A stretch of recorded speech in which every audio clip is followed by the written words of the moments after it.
कोई समाज जब अपनी जड़ों और इतिहास से कट जाता है तो वो अपने ही शत्रुओं की कठपुतली बन जाता है। दिल्ली में नवरात्रि के अवसर पर हुआ ये कार्यक्रम इसी का उदाहरण है।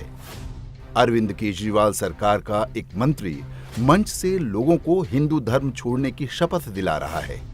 दावा किया गया कि 10,000 लोग इस कार्यक्रम में हिंदू धर्म छोड़कर बौद्ध बन गए।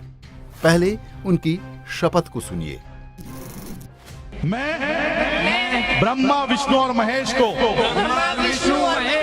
कभी ईश्वर नहीं मानूंगा, और ना ही उनकी पूजा करूंगा।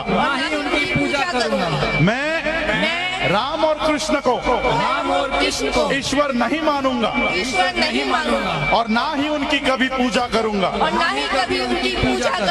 मैं गौरी गणपति आदि हिंदू धर्म के किसी भी देवी देवताओं को नहीं मानूंगा, और ना ही उनकी पूजा करूंगा। ये वही 22 प्रतिज्ञाएं हैं जो वर्ष 1956 में भीमराव अंबेडकर ने बौद्ध धर्म स्वीकार करते हुए ली थीं। भगवान राम और कृष्ण या अन्य देवी देवताओं ने अंबेडकर का क्या बिगाड़ा था, इसका उत्तर वो स्वयं अपने जीवन काल में नहीं दे सके। जिस सामाजिक भेदभाव से उन्हें समस्या थी, उसका आरंभ ना तो राम ने किया था, ना कृष्ण ने।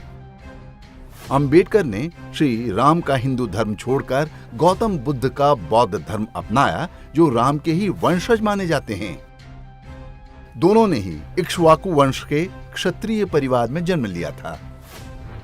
अंबेडकर ने बौद्ध धर्म तो अपनाया, लेकिन उनके अनुयायियों ने बौद्ध धर्म की शिक्षाओं को पूरी तरह नहीं माना।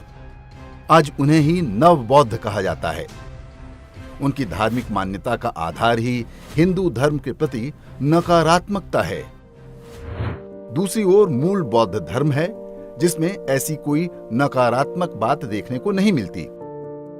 वैदिक धर्म और बौद्ध धर्म के बीच ईश्वर और जीवन दर्शन को लेकर गंभीर मतभेद रहे हैं, लेकिन दोनों के बीच ढेरों समानताएं भी हैं। पहले अंग्रेजों और बाद में वामपंथी इतिहासकारों ने हिंदुओं और बौद्धों में टकराव की ढेरों नकली कहानियां गढ़ी, लेकिन वे सत्य होती तो उनकी कड़वाहट दोनों धर्मों के अनुयायियों के बीच देखने को मिलती। महात्मा बुद्ध जिस तरह से हिंदुओं के लिए पूज्य हैं, उसी तरह बौद्ध मान्यता में भी ढेरों देवी देवता वही हैं जो हिंदुओं में होते हैं। सारनाथ और कुशीनगर के बौद्ध मंदिरों में दर्शन करने वालों में हिंदुओं की संख्या सबसे अधिक होती है।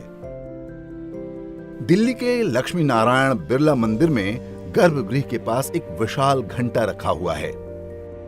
वर्ष 1939 में मंदिर की प्राण प्रतिष्ठा के समय जापान के बौद्ध समुदाय ने इसे सद्भावना स्वरूप भेजा था। बौद्धों के सबसे बड़े धर्मगुरु दलाई लामा ने हिंदू धर्म के लिए सदैव सम्मान व्यक्त किया।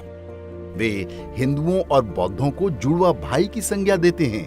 यदि हिंदुओं और बौद्धों में ऐसी ही प्रतिद्वंद्विता होती तो दलाई लामा को भगवान शिव का रुद्राभिषेक करने या कुंभ में गंगा आरती करने की कोई विवशता नहीं थी। हिंदू और बौद्ध धर्म की समानता का सबसे बड़ा उदाहरण थाईलैंड है, जहां राजा बौद्ध धर्म को मानते हैं। उन्हें भगवान राम का प्रतिनिधि माना जाता है। थाई राज परिवार के राजगुरु पारंपरिक रूप से एक ब्राह्मण होते हैं। श्रीलंका के बौद्ध मंदिरों में शिव पार्वती और सीताराम की प्रतिमाएं मिलेंगी। वहां के सिंघली राजाओं की पत्नी पारंपरिक रूप से तमिल हिंदू ही होती हैं। इसी तरह कोरिया और सिंगापुर जैसे पूर्वी एशियाई देशों में बने बौद्ध मंदिरों में भी आपको ढेरों हिंदू देवी देवताओं की प्रतिमाएं देखने को मिलेंगी। ऐसा नहीं है कि ये सारे तथ्य डॉक्टर अंबेडकर को पता नहीं थे। वे जानते थे कि बौद्ध धर्म भी हिंदू संस्कृति का ही हिस्सा है। ये बात उन्होंने कानून मंत्री के रूप में हिंदू कोड बिल 1951 को संसद के सम्मुख प्रस्तुत करते हुए भी कही थी। तब संसद में डॉक्टर अंबेडकर पर एक सिख सदस्य सरदार हुकुम सिंह ने आरोप लगाया था कि वे सिखों को हिंदू धर्म में मिलाने का षड्यंत्र रच रहे हैं। अंबेडकर ने उत्तर दिया, जब गौतम बुद्ध वैदिक धर्म से अलग हुए तो उन्होंने केवल पंथ के विषयों में ऐसा किया। हिंदू वैधानिक ढांचे को बनाए रखा। उन्होंने अपने अनुयायियों के लिए अलग कानून का प्रस्ताव नहीं दिया। यही बात महावीर और सिख गुरुओं ने भी की। तो जो डॉक्टर अंबेडकर वर्ष 1951 तक बौद्धों को हिंदू संस्कृति का भाग मानते थे, वे 5-6 साल में ही इतने हिंदू विरोधी कैसे हो गए कि हिंदू देवी देवताओं के लिए आपत्तिजनक प्रतिज्ञा अपने अनुयायियों से कराने लगे। इन 5-6 सालों में सामान्य हिंदुओं या ब्राह्मणों ने निश्चित रूप से उनका कुछ बिगाड़ा नहीं था। यदि किसी ने अंबेडकर को मंत्री पद से त्यागपत्र देने को विवश किया और उन्हें चुनाव में हराया तो वो नेहरू सरकार और कांग्रेस पार्टी के लोग थे। हिंदू देवी देवताओं के प्रति अंबेडकर की नकारात्मकता न केवल अतार्किक है बल्कि संविधान की उस भावना से भी विपरीत है जिसे तैयार करने का बड़ा श्रेय उन्हें दिया जाता है।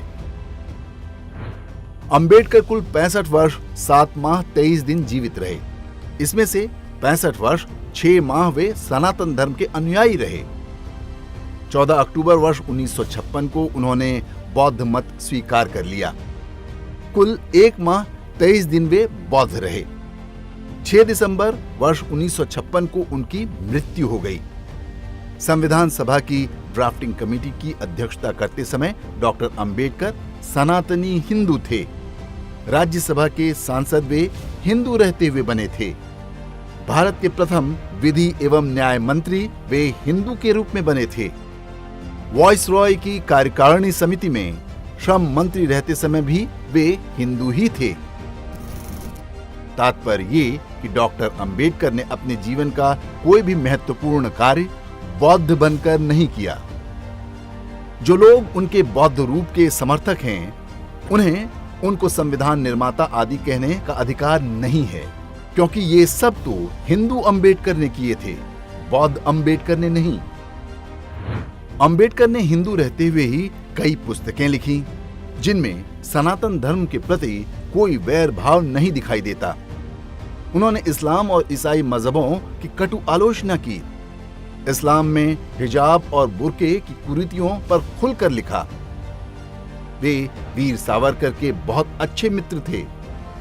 गांधी हत्याकांड में नेहरू ने जब सावरकर को फंसाने का प्रयास किया था, तब अंबेडकर ने उनकी सहायता की थी।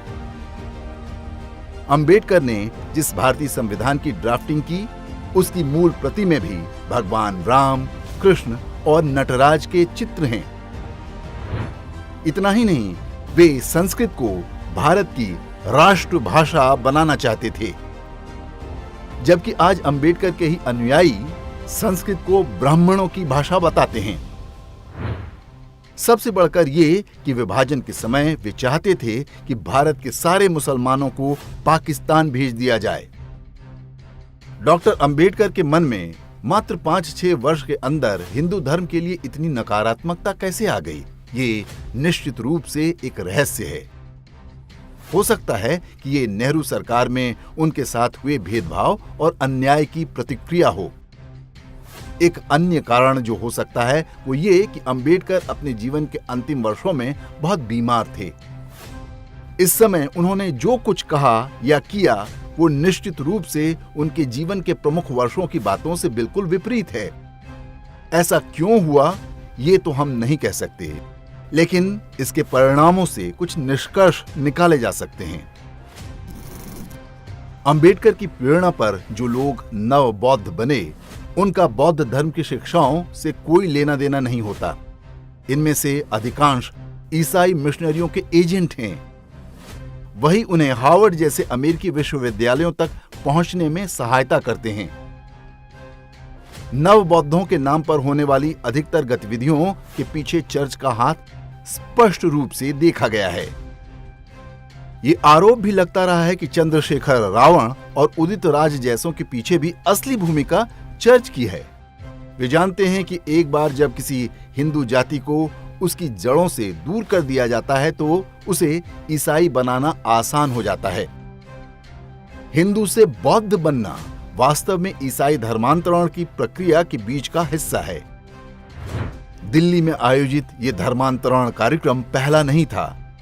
अरविंद केजरीवाल स्वयं ईसाई धर्मांतरण कार्यक्रमों में भाग लेते रहे हैं। वेटिकन और भारत में सक्रिय धर्मांतरण गिरोहों के साथ केजरीवाल के संबंध आज किसी से छिपे नहीं हैं। उनके मंत्री ने जो किया वो भी बिना उनकी अनुमति के नहीं हो सकता। हिंदू धर्म त्यागना हो या देवी देवताओं के बहिष्कार की अपील, अपने समय में अंबेडकर ने जो किया वो किया, लेकिन अब ईसाई मिशनरियों की कठपुतलियों को उनकी आड़ लेकर हिंदू देवी देवताओं के अपमान की छूट नहीं दी जा सकती। एक जागृत समाज के रूप में हमें इसका विरोध करना होगा और चर्च के पैसे पर पल रहे बहुरूपियों का पूरी निर्ममता के साथ विनाश करना होगा।